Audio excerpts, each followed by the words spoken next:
गीता अध्याय 15 के श्लोक 16-17 में 3 प्रभु बताए हैं। ये 3 प्रभु कौन हैं? किस प्रभु की शरण में जाने के पश्चात जन्म और मरण समाप्त हो सकता है? 3 प्रभुओं में सबसे उत्तम परमात्मा कौन है? कैसा है? उसका क्या नाम है? इन सभी गूढ़ रहस्यों को जानने के लिए अवश्य सुनिए जगत गुरु तत्वदर्शी संत रामपाल जी महाराज के अमृत वचन।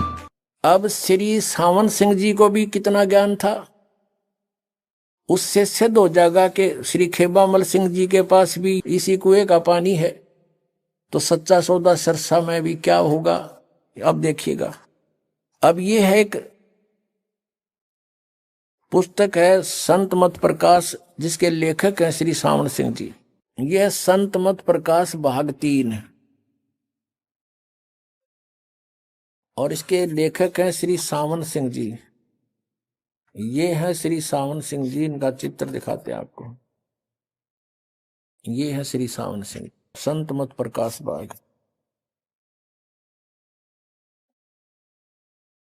हजूर महाराज सावन सिंह जी के सत्संगों का संग्रह। ये देखिएगा, प्रकाशक हैं जगदीश चंद्र सेठी, सेक्रेटरी राधा स्वामी सत्संग व्यास, डेरा बाबा जयमल सिंह पंजाब। और यो है गोपसंस पेपर्स लिमिटेड, ये मुद्रक है। इसके हम आपको 102 पृष्ठ पर ले चलते हैं। 102 पृष्ठ यहां देखना। अब यहां सत्संग सुना रहे हैं सावन सिंह जी। सचखंड या सतनाम चौथा लोक है। सचखंड या सतनाम कहो चाहे सचखंड कहो, यो चौथा लोक है सतनाम। अब 107 पृष्ठ पे इसके देखिएगा, 6 और 7 पर नीचे आते हैं। किसी सत्संगी से वार्ता हो रही है स्वामी जी की। सत्संगी ने कहा, हजूर जहां राम नाम का जस महिमा होता हो। सावन सिंह जी कहते हैं, कौन से राम का जिक्र करता है तू? कौन से राम का? वही सत्संगी, क्या राम बहुत सारे हैं? महाराज जी सावन सिंह जी कहते हैं 4 राम हैं। आपका इशारा कौन से राम की तरफ है? 107 पर पढ़ेंगे। वही सत्संगी, हजूर चारों रामों को खोल कर बताइए, चारों राम को खोल कर बताइए। महाराज जी सावन सिंह जी लागे फिर सत्संग सुनाने। एक राम दशरथ घर डोला है, एक राम घट घट में बोला है, एक राम का सकल पसारा, एक राम त्रिभुवन से नारा। ये कबीर जी की वाणी को डिफाइन कर रहे हैं, खोल रहे हैं, अनुवाद कर रहे हैं सावन सिंह जी।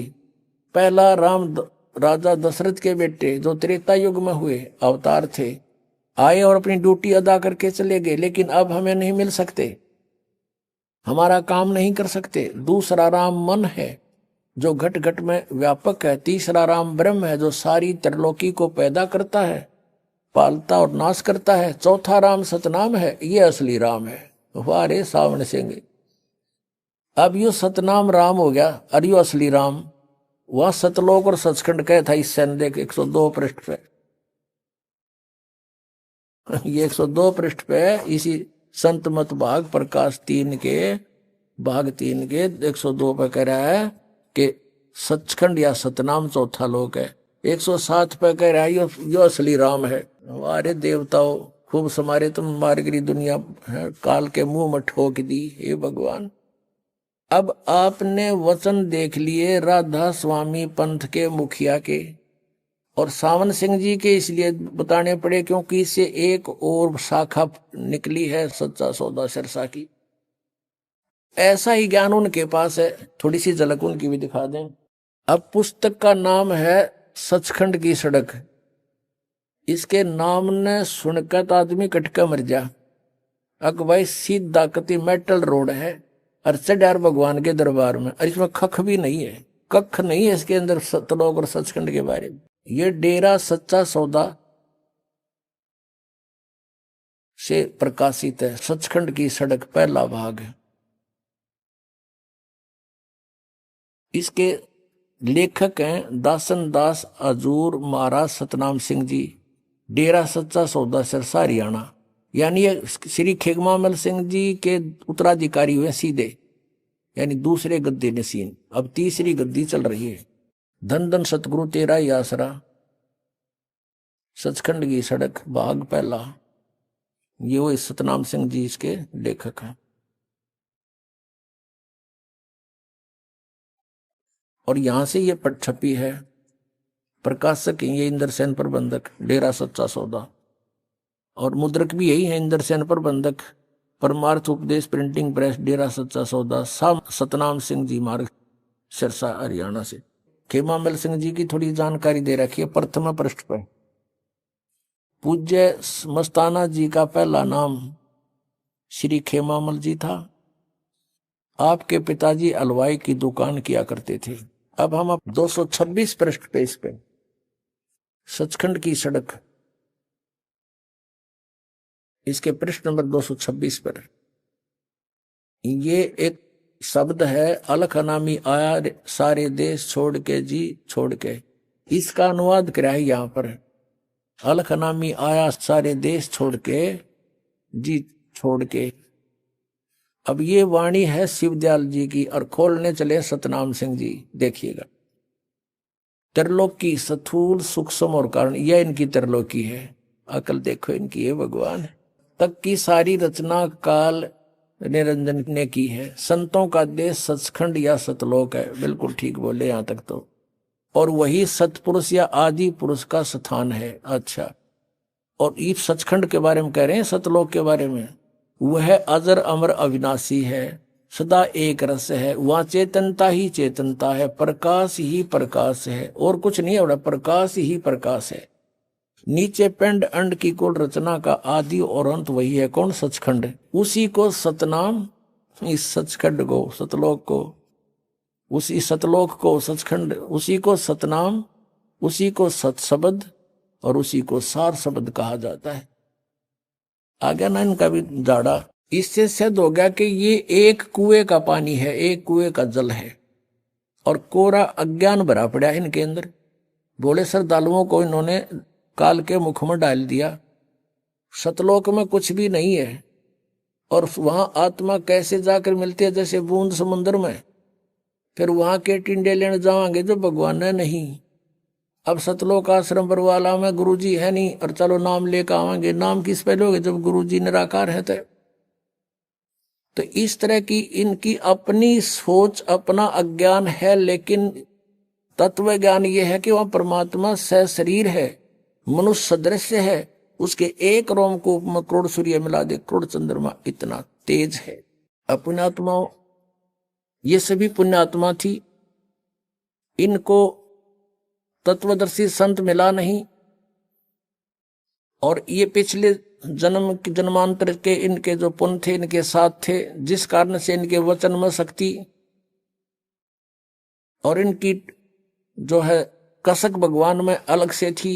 घर भी त्याग दिया, बहुत संघर्ष भी किया, लेकिन कुमार्ग पर सफर किया।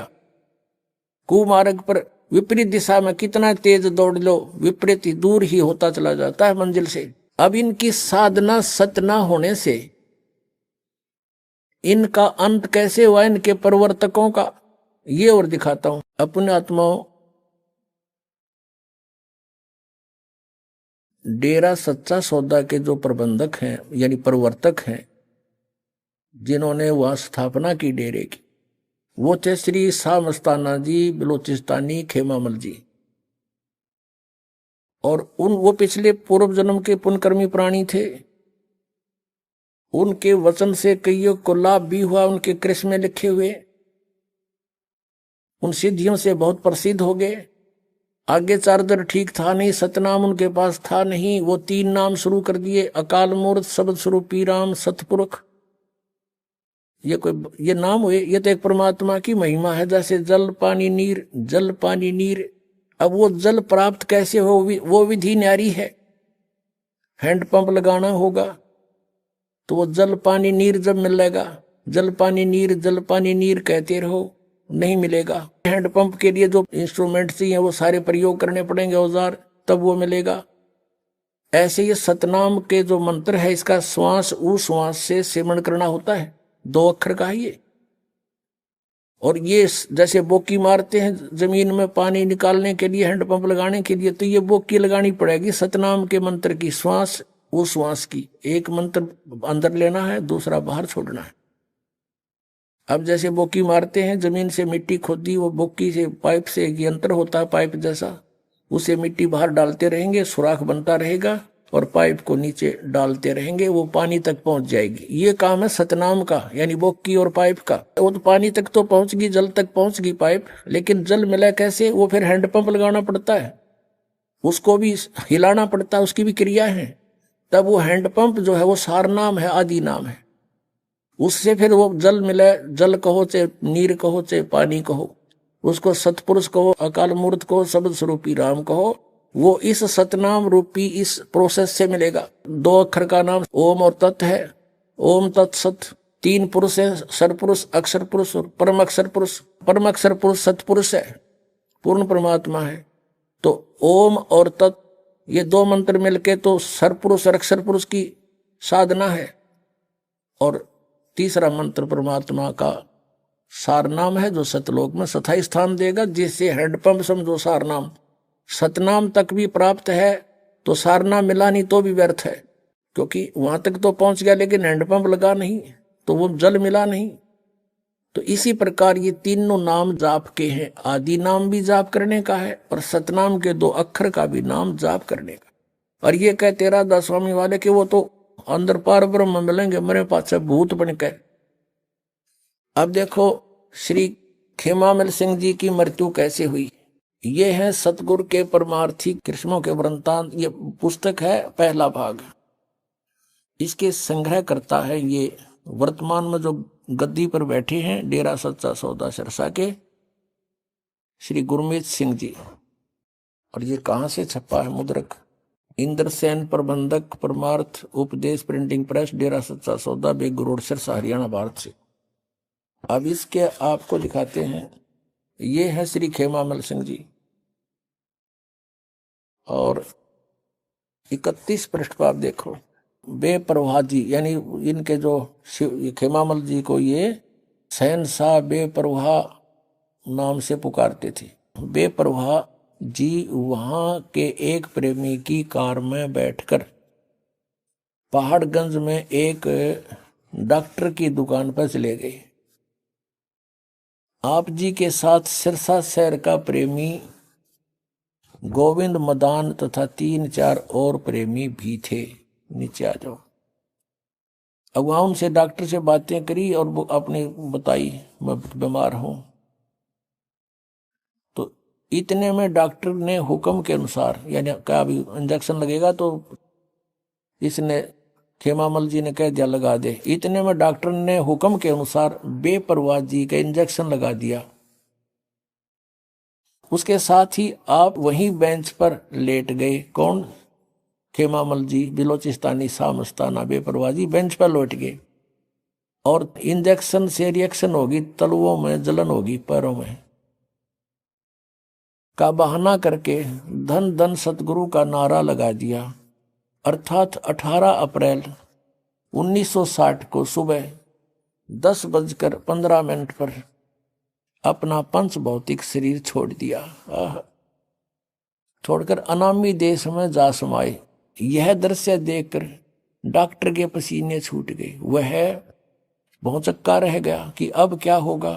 बाबा जी के अनुयायी उसे बर्बाद कर देंगे और उस पर कत्ल का इल्जाम लगाकर अदालत में सजा करवाएंगे। पुण्यात्माओं,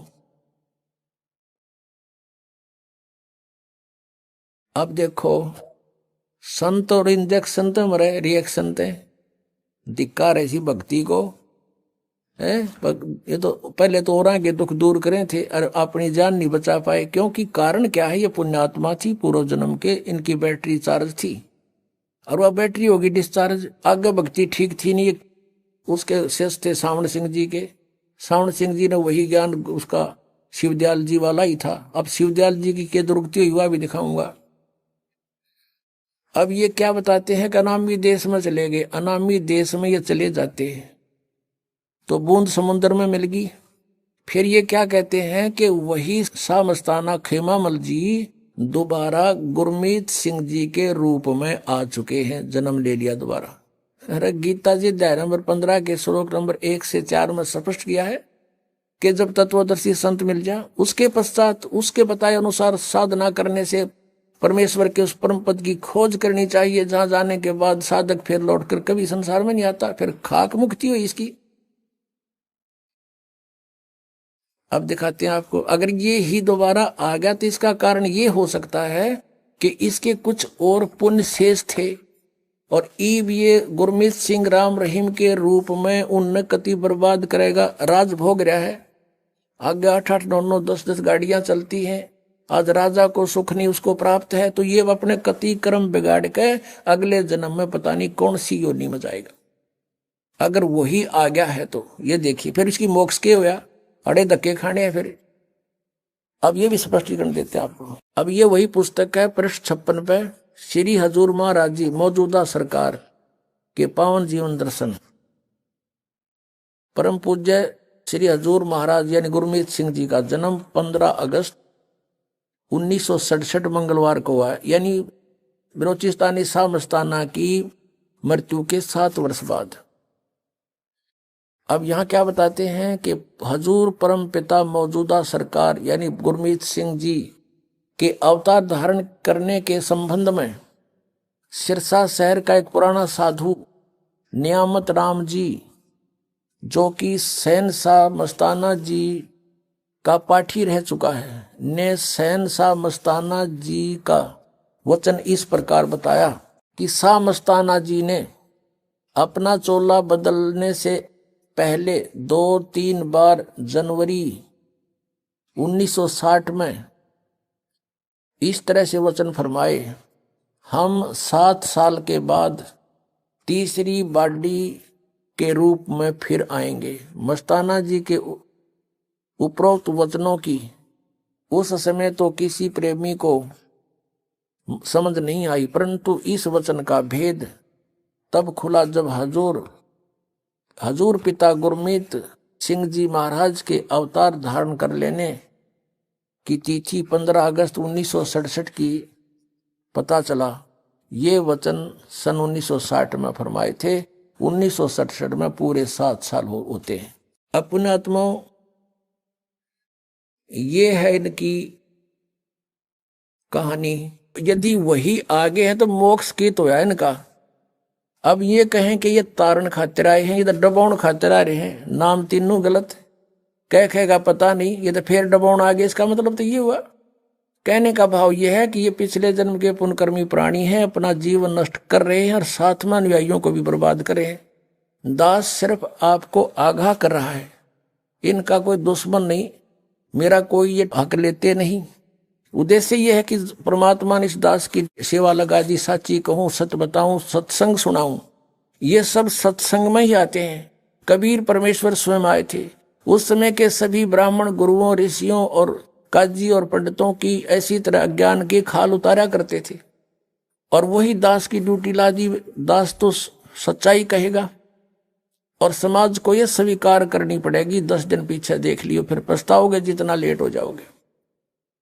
और इन संतों को भी चाहिए ये विचार करें इस बात को, मान बड़ाई में नहीं अपना जीवन बर्बाद करना चाहिए। पीछे गई सो गई, मोक्ष प्राप्ति के लिए जीवन मिला है, उसी के लिए प्रयत्नशील है, फिर सतमार्ग पर क्यों ना चले? कुमार्ग पर जाने का क्या फायदा?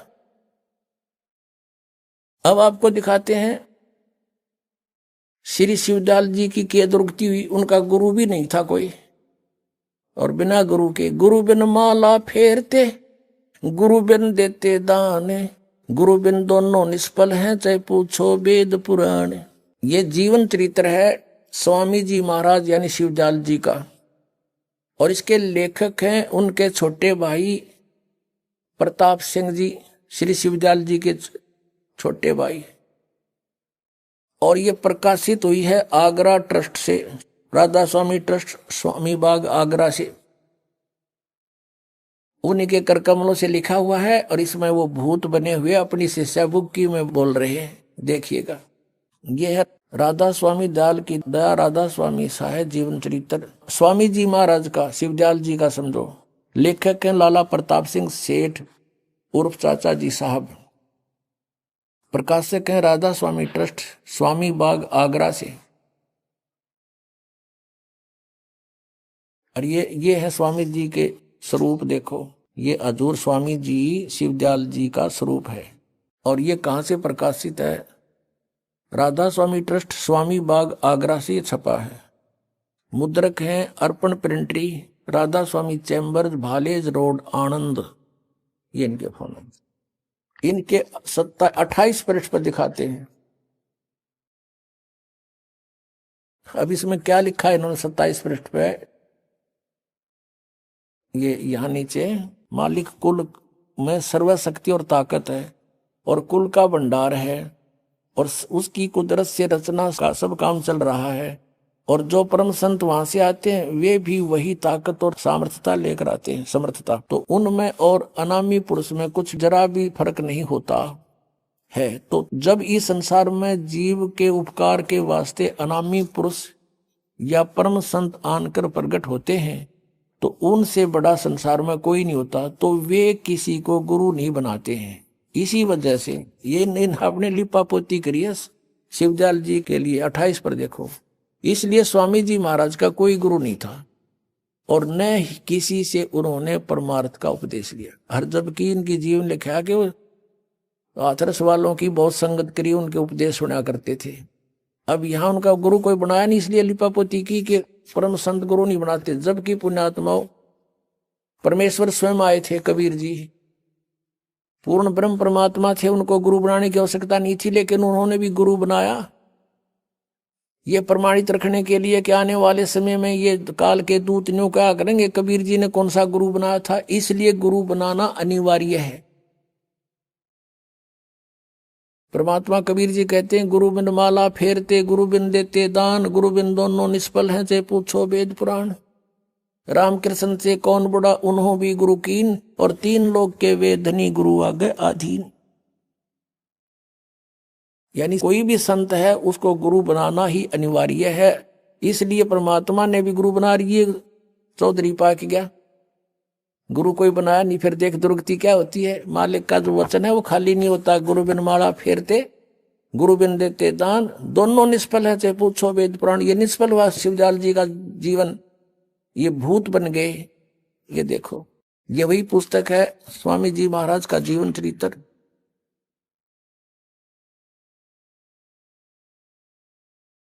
यही वही पुस्तक है स्वामी जी महाराज का जीवन चरित्र।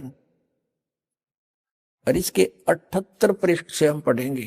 71 वचन इसके अंदर। ये भी कति गीता के ऐसे श्लोक है कि 100-150 वर्ष से चल रहे हैं। अब बुक्की जी, एक बुक्की नाम की लड़की थी, शिब्बो की बहन थी। उसने शिवदयाल जी का नाम लिया इस शिब्बो के बाद में। बुक्की जी जो कि शिब्बो जी की छोटी बहन थी, थोड़ा सा हाल लिखा जाता है, वह शिब्बो जी के कुछ अरसे बाद स्वामी जी महाराज के चरणों में आई थी। जब उन्होंने कुछ दिन सत्संग किया और वचन स्वामी जी महाराज के सुने और वे वचन हृदय में समा गए, तब इनके प्रेम की हालत अजीब थी कि जब स्वामी जी महाराज वचन या अर्थपोथियों का करते थे, इनकी आंखें सुर्ख अंगारा सी हो जाती थी। इस बुक्की में पहले भी भूत थे और आंसू बार बार टपकते रहते थे और बहुत देर तक यानी घंटों उन वचन का नशा बना रहता था। बेहोश हो जाया करती, जैसे यहाँ देखते हो को भूत अच्छे आज यहाँ परमात्मा के कृपा से वो आप बेहोश हो जाती है, तो ऐसे वो वहां उस बुक्की में पहले भी भूत थे।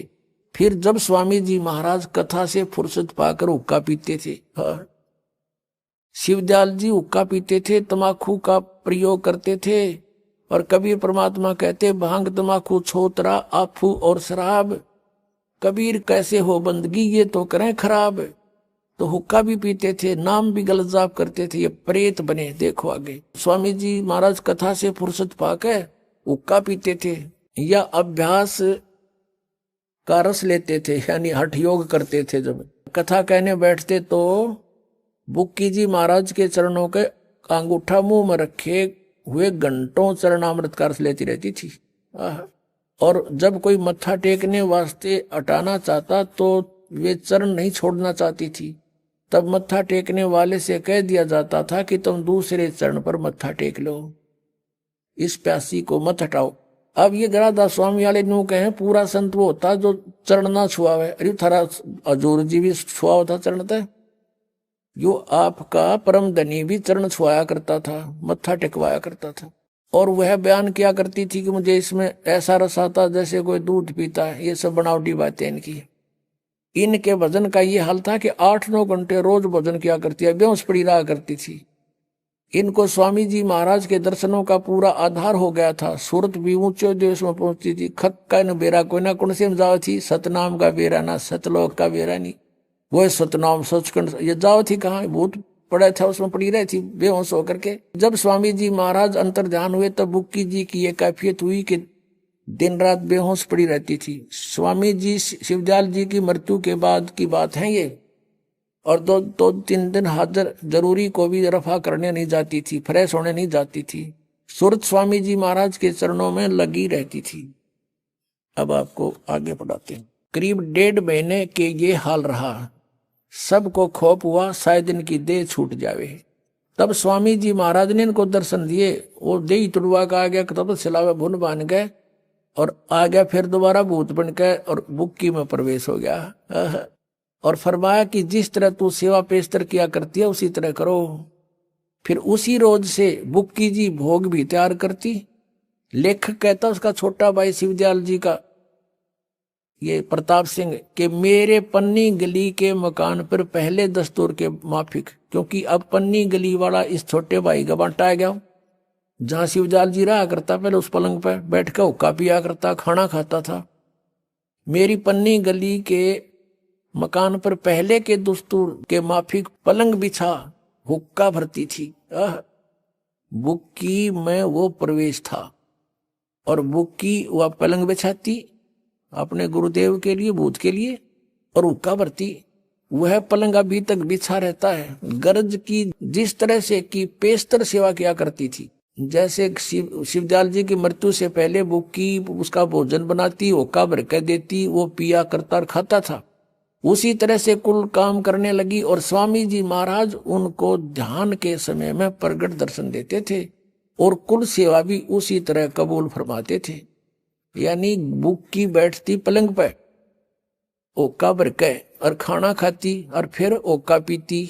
यानी उस शिवदयाल जी उसके अंदर ओका पीवे, रोटी खावे, उसी तरह से फिर सब सेवा कबूल करने लग गया। जैसा कि अंतर ध्यान होने से पेशतर करते थे। पेशतर माने पहले। अब बुक्की पहले ओका ना पीवा थी, फिर ओका पीने लगी, क्यों भूत पीवा उसमें।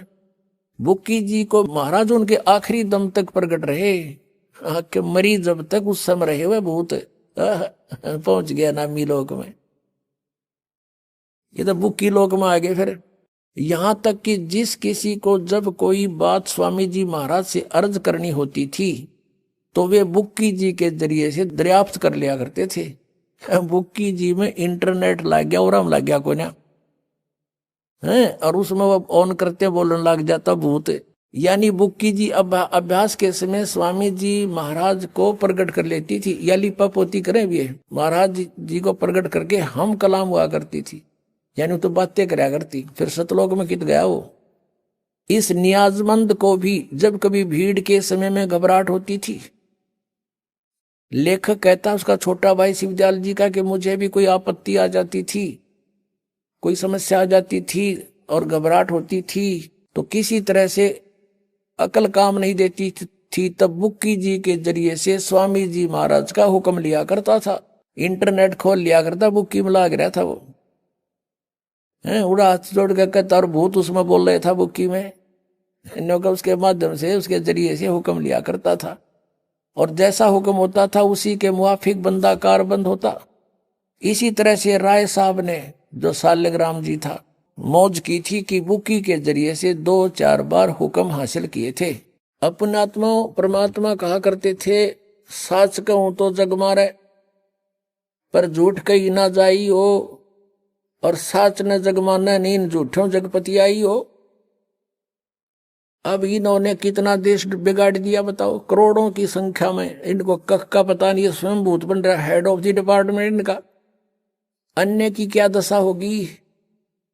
अब उसी से एक पंथ निकला है मथुरा में, जय गुरुदेव नाम रख लिया। वैसे वो कहते हैं जो तुलसीदास साहिब जी बैठे हैं उसमें गद्दी पर, वो कहते हैं ये जय गुरुदेव तो परमात्मा का नाम है, लेकिन उसी उनके अनुयायियों ने उसको जय गुरुदेव नाम से प्रसिद्ध कर दिया और उसने वो स्वीकार कर लिया। यानी जय गुरुदेव मथुरा के अंदर पंथ चल रहा है और सन 1954 से ये महात्मा संत सत्संग कर रहा है।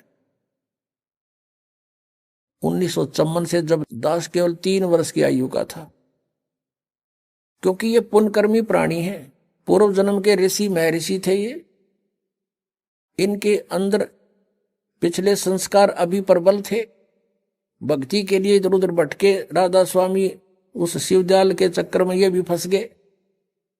अब पूर्व जन्म के संस्कारों को, शुभ संस्कारों के कारण इनकी दिव्य दृष्टि भी काम करती थी, इन्होंने कई भविष्यवाणी भी की है। आज से सन 71 में इन्होंने एक भविष्यवाणी की है। किसने? श्री तुलसीदास साहेब मथुरा वाले जय गुरुदेव पंथ के प्रवर्तक ने। वो आपको उन्हीं की पुस्तक से पढ़कर सुनाते। फिर आप बुद्धिमान हो, देखना वो किसके ऊपर खरी उतर रही है। एक पुस्तक है जय गुरुदेव की अमर वाणी, भाग 2,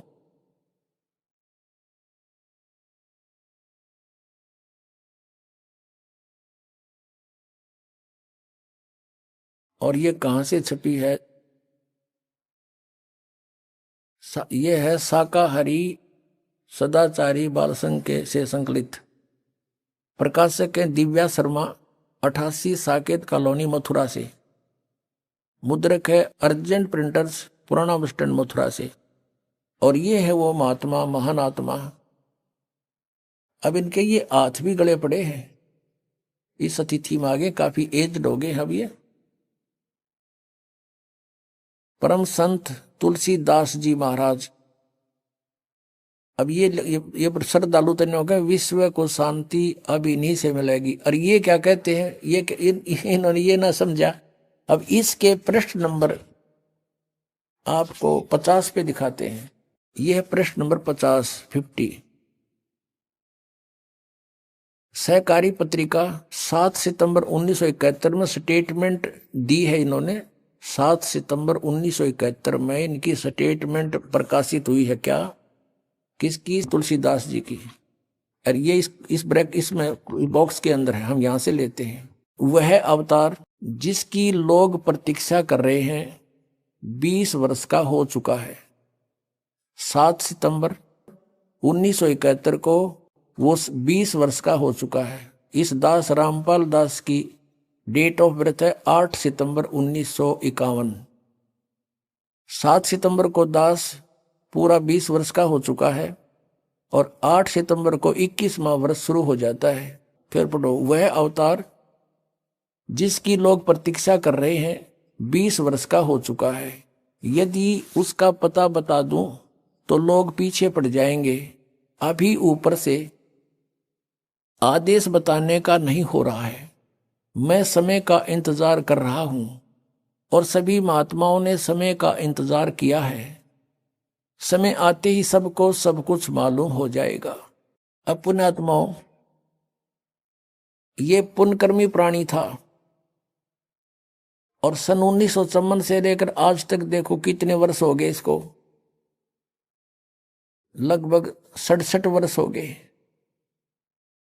और आज से इसने 40 वर्ष पहले ये भविष्यवाणी करी थी कि वो 20 वर्ष का हो चुका है वो अवतार। और ये कहें इससे शांति मिलेगी, किससे? यो श्री तुलसीदास जी से। और ये कहता है और संत है कोई, वो अवतार है, वो प्रगट हो चुका है और उसके 20 वर्ष की आयु वाली है। अब 59 पृष्ठ पे इसी के, इस पत्रिका के 59 पृष्ठ पर दिखाते हैं आपको, 59 पर इन्होंने क्या भविष्यवाणी की है ये देखिएगा। ये वही जय गुरुदेव की अमर वाणी है और इसकी हम 59 पृष्ठ पर पढ़ेंगे। 59 यहां से शुरू करते हैं। परिवर्तन का कारण भारतवर्ष बनेगा। भारतवर्ष में को विश्व में परिवर्तन का कारण अब बनना होगा। त्रेता में विश्व युद्ध का कारण भारतवर्ष था और द्वापर में भी विश्व युद्ध का कारण भारतवर्ष था और इस समय भी भारतवर्ष को ही कारण बनना होगा। मुस्लिम राष्ट्रों में भारी कलह होगी, सभी मुसलमान आपस में लड़कर समाप्त हो जाएंगे, अधिकांश छोटे छोटे देश टूटकर बड़े राष्ट्रों में मिल जाएंगे। भारतवर्ष इन सब का अगुवा होगा। चीन के समस्त वैज्ञानिक प्रगति को चूर्ण करके चीन को नष्ट कर दिया जाएगा। चीन में बचे खुचे लोगों की सहायता भारत करेगा। इसी बीच तिब्बत भारत को मिल जाएगा। यदि सभी राष्ट्र आपस में मिलकर भारतवर्ष पर आक्रमण करें तो भी इसे कोई जीत नहीं सकता है। भारत में नए सिरे से संगठन होगा। यदि विश्व के सभी राष्ट्र जी जान से यह प्रयास करे कि सुरक्षा परिषद अमेरिका से हटकर भारतवर्ष में न जाने पावे तो यह कदापि नहीं होगा। सुरक्षा परिषद भविष्य में भारत में चली आएगी। महापुरुष का जन्म भारत के एक छोटे से गांव में हो चुका है, जिसके विषय में 7 सितंबर 1971 को तुलसीदास जी कह रहे हैं वो 20 वर्ष का हो चुका है। अब ये है सहकारी पत्रिका 28 अगस्त 1971 को इसने स्टेटमेंट दी। इसमें नाम नहीं बताया, फिर 7 सितंबर को क्लियर कर दिया कि आज वो 20 वर्ष का हो चुका है। इसमें लिखा कि महापुरुष का जन्म भारतवर्ष के एक छोटे से गांव में हो चुका है और वह व्यक्ति मानव इतिहास का सबसे महत्वपूर्ण व्यक्ति बनेगा। उसे जनता का इतना बड़ा समर्थन प्राप्त होगा कि आज तक किसी को नहीं मिला है। वह महापुरुष नए सिरे से विधान बनाएगा और वह विश्व के संपूर्ण देशों पर लागू होगा। उसका एक झंडा होगा और एक भाषा होगी। अपने आत्मा कबीर परमेश्वर आए थे क्योंकि वे स्वयं परमेश्वर हैं और परमेश्वर की महिमा को परमेश्वर ही जान सकता है। इसलिए उन्होंने अपनी महिमा आपा आके बताई कि हम ही अलख अला हैं, कुतुब गोस और पीर, गरीबदास खालिक धनी हमरा नाम कबीर। अब रामानंद जी से परमात्मा कबीर जी अपना परिचय दे रहे हैं, लेकिन वो समझ नहीं पा रहे कि ये सच्चाई बोल रहे हैं। जैसे तुलसीदास जी हुए हैं जो जिन्होंने रामायण लिखी है। कौन सी रामायण? श्री रामचंद्र जी वाली रामायण लिखी है। उनकी दिव्य दृष्टि खुल गई थी। इस दिव्य दृष्टि की कुछ रेंज होती है, जैसे सूक्ष्मदर्शी की होती है दूरबीन की, उसकी अपनी अपनी रेंज होती है, कहां तक देख सकती है। तो ऐसे उस तुलसीदास जी ने लाखों वर्ष पहले की घटना घटी हुई श्री रामचंद्र जी और रावण के बारे में वो एज इट इज अपनी भाषा में, अपने लैंग्वेज में, चौपाइयों में, दोहों में लिख दी। इसी प्रकार आदरणीय गरीबदास साहिब जी ने परमात्मा से परिचित होकर के परमेश्वर ने उनका ज्ञान योग दिव्य दृष्टि खोल दी थी। उसके बाद गरीबदास जी ने परमेश्वर के पहले और आगे के सब घटनाओं का, दृष्टांतों का विवरण अपनी लैंग्वेज में, अपनी वाणी में लिखा है, तुलसीदास जी की तरह। तो यहां कहा कि ए स्वामी सृष्टा में, कबीर साहब जी परमेश्वर जी बता रहे हैं, ए स्वामी सृष्टा में सृष्टि हमारे तीर, दास गरीब अधर बसू अवगत सत कबीर। मैं ऊपर रहता हूं श्लोक में, सह शरीर हूं और वहां से चलकर आया हूं। परमात्मा जन्म नहीं लेते। कोई ये कहे कि हमारे गुरु जी भी चलकर आए, ये तो जन्म लेकर आए माता से। वो परमात्मा स्वयं चलकर आए हैं और उन्होंने अपनी महिमा आप पे बतानी पड़ी। आप पे आरती, आप पे साजे, आप पे किंगर, आप पे बाजे, आप पे ताल झांझ जनकारा, आप नचे आप देखनारा। पुण्यात्माओं, परमात्मा ने 600 वर्ष पहले कबीर सागर में जो लिपिबद्ध है, उनकी अमरवाणी श्री धर्मदास जी ने लिखी है, उसमें कहा कि 12वां पंथ कबीर पंथ होगा और उसमें हम ही चलकर आएंगे। यानी गरीबदास जी के रूप में नहीं, गरीबदास जी वाले पंथ में आगे चलकर हम ही आएंगे। और सभी पंथों को मिटाकर एक पंथ लाएंगे। 600 वर्ष पहले, 650 वर्ष पहले परमात्मा ने कहा था जब वो आए कि धर्मदास पूरे विश्व पर एक ज्ञान रहेगा और एक ही भगवान रहेगा, मेरी महिमा पूरे विश्व में होगी और उस समय पूरे विश्व में शांति होगी, भगवान से डरने वाले व्यक्ति हो जाएंगे या माया की दौड़ खत्म हो जाएगी। तो उस समय परमात्मा ने कहा था कि हम ही आएंगे। कबीर जी वो स्वयं नहीं आए तो अपना दास भेज दिया। तो जिसके विषय में श्री ये तुलसीदास साहेब जी, ये मथुरा वाले प्रबंधक यानी संत भविष्यवाणी कर रहे हैं, वो ये दास है।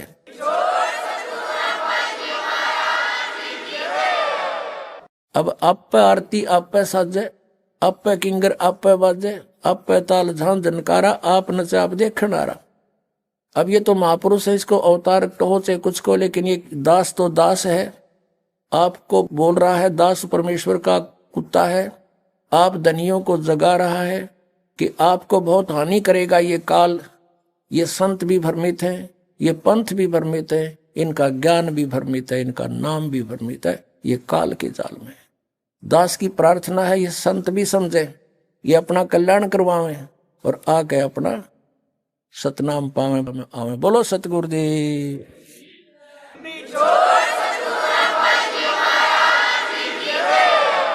परम पिता परमात्मा पूर्ण ब्रह्म सारी सृष्टि के रचनहार कुल मालिक कबीर परमेश्वर जी की असीम कृपा से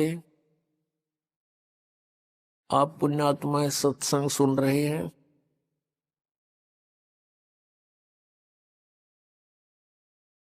सत्संग में आने से प्राणी को ज्ञान होता है कि मनुष्य जीवन किस लिए प्राप्त हुआ, इसका उद्देश्य क्या था, हम कर क्या रहे थे, हमने करना क्या चाहिए था। ये सब जानकारी सत्संग से होती है। हम यहां जन्मते मरते हैं। जन्म तो ठीक मान लें भाई, चलो जन्म हो गया कोई बड़ी बात नहीं, अच्छी बात है। लेकिन मृत्यु क्यों? सारा जीवन हम जिन मकानों महलों को बनाने में व्यस्त रहते हैं और अपना जीवन व्यर्थ कर देते हैं, सब बना बनू करके और बनाते बनाते बीच में मृत्यु हो जाती है।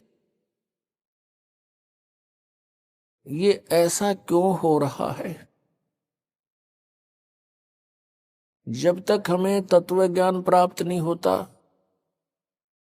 तो हम सभी को अज्ञान रूपी मोतियाबिंद होता है।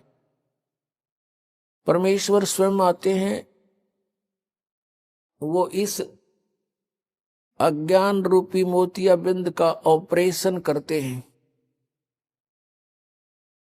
वो स्वयं वैद्य हैं, वो स्वयं ही तत्वदर्शी संत हैं।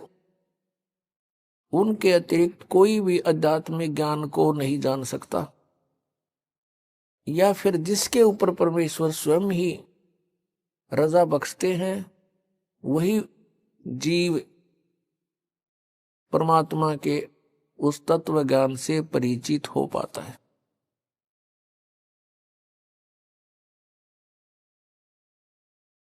परमेश्वर पूर्ण ब्रह्म कबीर देव जी हैं, कबीर साहब हैं। कौन से कबीर देव? कबीर देव कहो, कबीर साहब कहो, कबीर परमात्मा कहो, ये वही परम पूज्य परमेश्वर हैं जो सर्व ब्रह्मांडों के रचनहार हैं और जो बनारस में, काशी शहर में, भारतवर्ष की पावन पृथ्वी पर एक दानक की भूमिका करके चले गए, एक जुलाहे की भूमिका करके सशरीर आए थे, सशरीर चले गए। उस परमेश्वर का जन्म नहीं होता, वो स्वयंभू है। एक बालक बनकर लीला करते हैं, स्वयं प्रकट होते हैं। ये प्रत्येक युग में एक लीला परमेश्वर ऐसे किया करते हैं। पुण्यात्मा, उस परमेश्वर ने आके हमें बताया कि तुम यहां काल के जाल में फंसे हुए हो, ये तुम्हारा मूल ठिकाना नहीं है। आप जी को इस काल भगवान ने, जो यहाँ का स्वामी है, प्रभु है, आप जी को यहाँ भ्रमित कर रखा है इस झूठे लालच में। झूठे सुख को सुख कहे, ये मान रहा मन मोद। सकल चबीना काल का, कुछ मुख में कुछ गोद। परमात्मा ने आके बताया कि झूठे सुख को सुख कहे, ये मान रहा मन मोद। ये सकल चबीना काल का, कुछ मुख में कुछ गोद। आप प्रतिदिन सुनते हो, समाचार पत्रों में भी पढ़ते हो, दुर्घटना के कारण या किसी रोग के कारण, अन्य किसी परिस्थितियों में मृत्यु हो जाती है। एक परिवार के 4-4, 5-5 इकट्ठे ही मृत्यु को प्राप्त हो जाते हैं, और शेष बचे हुए ये सोचते हैं कि हमारा अभी नंबर नहीं है। नंबर तो है, इतना तो हमें पता है कि मृत्यु तो होगी, लेकिन अभी नहीं। ये अभी नहीं वाली जो हमारे अंदर एक घर कर गई है बात, ये हमारे लिए बहुत भयंकर है, बहुत दुखदाई है। परमेश्वर ने आके बताया कि मौत भूल गया बावड़े, अचरज किया कौन, ये तन माटी में मिल जाएगा जो आटे में लौण। मौत को भूलकर, जाने वाले समय को भूलकर हम यहाँ सब बकवादें करते हैं।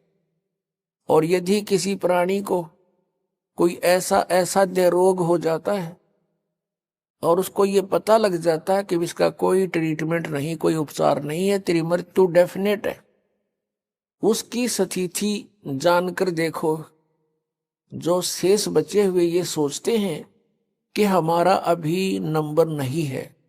उस रोग के उजागर होने से पहले वो भी यही सोच रहा था कि मेरी अभी मृत्यु नहीं है, क्योंकि अभी मैं 40 वर्ष का हुआ हूं और 100 वर्ष तक की आयु मानकर हम यहां सेट हुए बैठे हैं।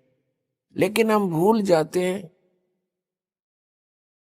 कि वो व्यक्ति चले गए जो 20 वर्ष के थे, कोई 30 वर्ष के थे, जिनके छोटे छोटे बच्चे थे, उनको छोड़कर चले गए। अचानक मृत्यु होगी किसी रोग से, एक्सीडेंट से, तो वो भी यही सोच रहे थे कि हमारी अभी मृत्यु नहीं है। पुण्यात्माओं, ये सब काल का जाल है, जीव के बस से बाहर है। इसलिए परमात्मा ने आकर के हमें एक मेथड बताया, एक विधि बताई कि तुम इस विधि से इस काल के जाल को काट सकते हो, इससे ऊपर उठ सकते हो। क्योंकि ये 21 ब्रह्मांड का स्वामी है जो हमको यहाँ रोके हुए है। ये श्री ब्रह्मा, श्री विष्णु, श्री शिव जी के पिताजी हैं और दुर्गा इनकी माता है। श्री ब्रह्मा, श्री विष्णु, श्री शिव जी, रजगुण ब्रह्मा, सतगुण विष्णु, तमगुण शिव जी की। ये 16 कला के भगवान कहलाते हैं और इनका पिता 1000 कला का प्रभु है।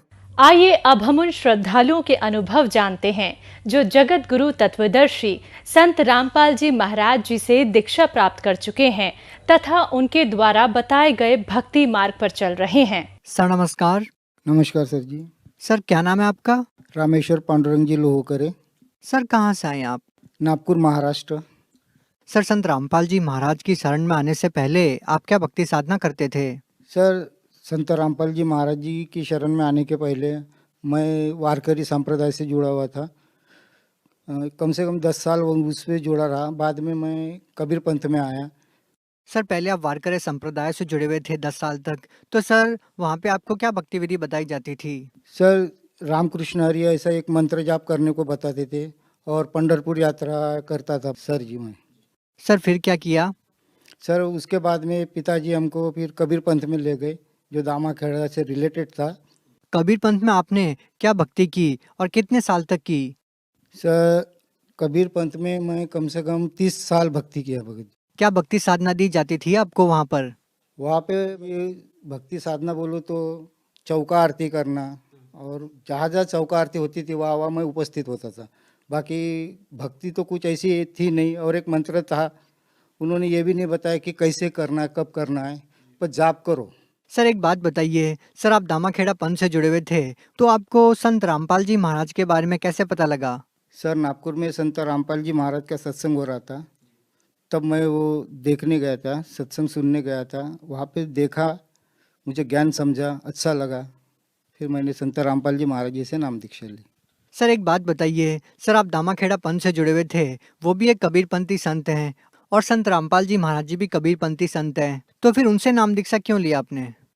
सर उनसे नाम दीक्षा इसलिए ली क्योंकि मैं ये कबीर पंथ में रहने के बावजूद भी मुझ पे बहुत सारे आर्थिक संकट, बीमारी इससे ग्रस्त था। वो जो महंत थे, वो जो कबीर पंथ के, वो जो जो भक्ति बताते थे वो करता था, पर लाभ कुछ भी नहीं होता था। सर एक बात बताइए, आप दामाखेड़ा पंथ से जुड़े हुए थे, वो भी एक कबीरपंथी संत है, तो जो ज्ञान उन्होंने बताया और जो ज्ञान आपने संत रामपाल जी महाराज के सत्संग में सुना, तो आपको ज्ञान में क्या भिन्नता नजर आई? सर ये ज्ञान में भिन्नता तो बहुत कुछ आई है, क्योंकि उनके जो मंत्र जाप थे वे अलग थे, और संत रामपाल जी महाराज जी के जो मंत्र जाप थे वो शास्त्र अनुसार थे। तो क्या दामाखेड़ा पंथ वाले शास्त्रों का प्रमाण नहीं दिखाते थे जो भक्ति विधि वो देते हैं? नहीं सर जी, कुछ भी प्रमाण नहीं दिखाते थे, बस एक मंत्र दिया करते थे, और वो भी ऐसा एक मंत्र जैसे बोलो तो वाणी थी उसमें, वो वाणी अपने को बोलना था। तो सर हम आपसे ये जानना चाहेंगे कि जैसे आपने बताया कि पहले आप काफ़ी परेशान थे, जब संत रामपाल जी महाराज द्वारा दी गई सद भक्ति शास्त्रों के अनुसार आपने की, तो क्या उस भक्ति को करने के बाद आपके जीवन की जो कठिनाइयां हैं क्या वो दूर हुई? क्या आपको भी कोई लाभ मिला? सर सबसे बड़ा लाभ तो मुझे आर्थिक लाभ हुआ है। मैं कर्जे से इतना परेशान था कि जान देने की नौबत आ गई थी।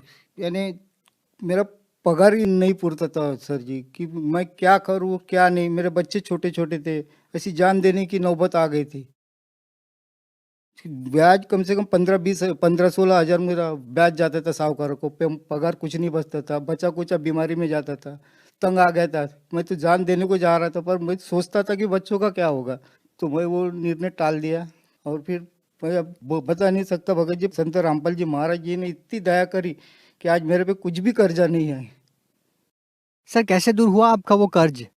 वो मालिक ही जाने। मेरे को ऐसी दिक्कतें कहाँ कहाँ से पैसे आते थे और कैसे आते थे, मैं खुद समझ में, मेरे समझ के परे है। वो लीला थी पर संत रामपाल जी महाराज जी की, जो मुझे कर्जे से मुक्त कर दिया, और आज मैं इतना सुखी हूँ। और मैंने मकान भी बना लिया, और वो कुछ भी ऐसा मुझे दिक्कत नहीं है। घर में ऐसी रौनक आती है संत रामपाल जी महाराज जी की दया से, और घर में अभी पैसे की कुछ भी तंगी नहीं है। मेरे बच्चे भी ठीक है, कोई प्रॉब्लम नहीं आ रही। और लाभ यह है कि मुझे यहाँ पे कैंसर हुआ था, दया करी परमात्मा ने, संत रामपाल जी महाराज जी ने, वो कैंसर ही दूर हो गया। वो कैसे हुआ वो खुद जाने। जैसे नाम दीक्षा ली, मंत्र जाप था, वो मंत्र जाप करता था, उससे बहुत बड़ा लाभ हुआ मुझे। शारीरिक लाभ बोलो तो मैं शुगर भी थी, कम से कम 450 शुगर थी मुझे, और वो डॉक्टर के पास गया था तो बोले आपने इतनी बड़ी शुगर, ये तो जान लेने वाली बात है, बोले आप ये करो वो करो। पर संत रामपाल जी महाराज जी के दया से मैं अरदास लगाई थी, तो दया करी परमात्मा ने, बोले संत रामपाल जी महाराज की परमात्मा दया करेंगे। तब से आज तक ना मैं कोई गोली खाता हूँ ना कुछ। आज भी मैं जो बोले मीठा सब कुछ मेरा चालू, कोई परहेज नहीं करता, ना दवाई खाता हूँ। आज दया है संत रामपाल जी महाराज जी की, जो मैं बिल्कुल स्वस्थ हूँ। मेरी पत्नी को भूत बाधा थी, बहुत परेशान रहती थी। जब से मैंने शादी किया, कम से कम आज 19 साल हो गए शादी से, तब से वो बीमार रहती थी। मैं परेशान हो गया था उसकी वजह से। हर तांत्रिक को दिखाया, हर डॉक्टर किया, रिपोर्ट लाई, पर उसमें कुछ नहीं दिखता था। वो तांत्रिक भी अपनी मनमानी करके पूजा करवाते थे, वो भी करता था, पर लाभ कुछ भी नहीं हुआ। पर आज संत रामपाल जी महाराज जी से नाम दीक्षा लेने के बाद उसकी वो बीमारी कहाँ गई, वो इतनी खुश रहती है कि मुझे बहुत बहुत आनंद आ रहा है कि मैं संत रामपाल जी महाराज ने मेरे पे इतनी बड़ी दया करी है। सर मैंने अपनी पत्नी के बीमारी में लाखों बहुत बोलो तो बहुत पैसा खर्च किया, पर लाभ कुछ भी नहीं होता था। आज वो उसको भी नाम दीक्षा दिलाई तो भगत जी सर जी वो इतनी खुश है और वो स्वस्थ है बिल्कुल। सर जी मुझे ये और एक लाभ बहुत सारे मिले हैं। सबसे बड़ा लाभ तो मेरे बच्ची को हुआ था जिसको थायराइड था, फिर उसको संत रामपाल जी महाराज जी से नाम दीक्षा दिलाई, आज उसका ही थायराइड दूर हो गया, वो बहुत खुश है। दूसरा लाभ ये हुआ कि मेरे बच्चे को डेंगू हुआ था और डॉक्टर ने रिपोर्ट में दिखाया कि इसको डेंगू हुआ है, ये अभी ठीक नहीं होगा, टाइम लगेगा।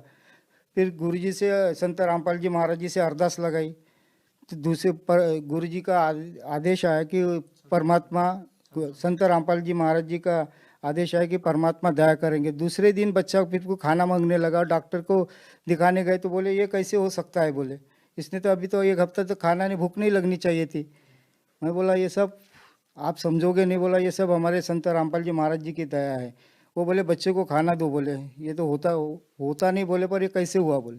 सर एक बात बताइए, डॉक्टर ने आपको कैंसर जैसी भयानक बीमारी बताई, इसके इलाज के लिए लोग बड़े बड़े हॉस्पिटल में जाते हैं, बहुत महंगा महंगा ट्रीटमेंट भी लेते हैं, इसके बावजूद भी लोगों को राहत नहीं मिलती, तो फिर आपका संत रामपाल जी महाराज से नाम दीक्षा लेते ही कैंसर कैसे ठीक हो गया? क्या आपको कोई दवाई दी गई थी?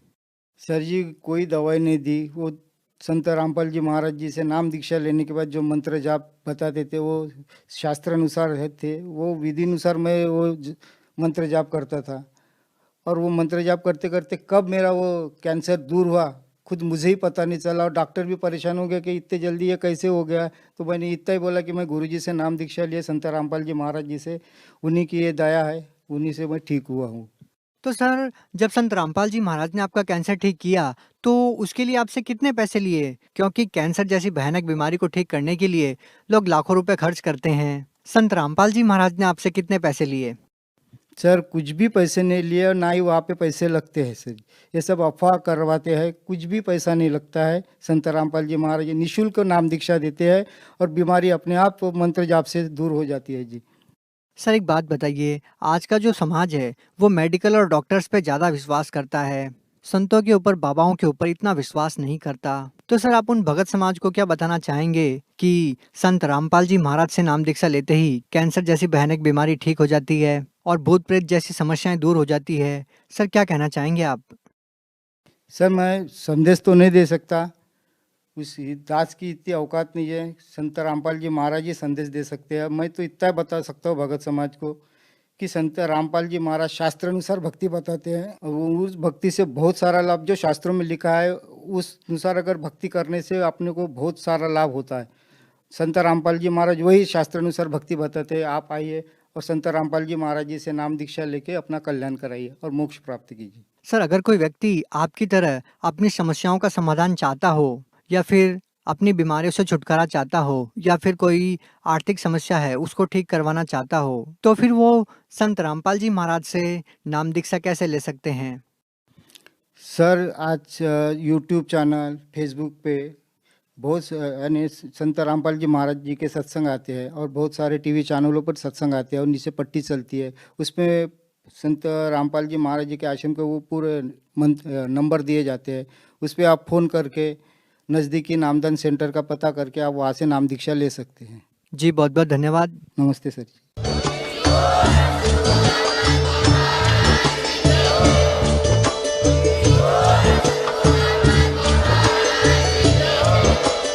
आप सुन रहे थे जगत गुरु तत्वदर्शी संत रामपाल जी महाराज जी के मंगल प्रवचन। अधिक जानकारी के लिए विजिट कीजिए हमारी वेबसाइट www.jagatgururampalji.org। संत रामपाल जी महाराज जी के शुभ आशीर्वाद से पूरे विश्व भर में 500 से भी ज्यादा नाम दीक्षा केंद्र हैं, जिन पर संत रामपाल जी महाराज जी द्वारा ऑनलाइन निःशुल्क नाम दीक्षा दी जा रही है। अपने नजदीकी नाम दीक्षा केंद्र का पता करने के लिए संपर्क करें 8222880541।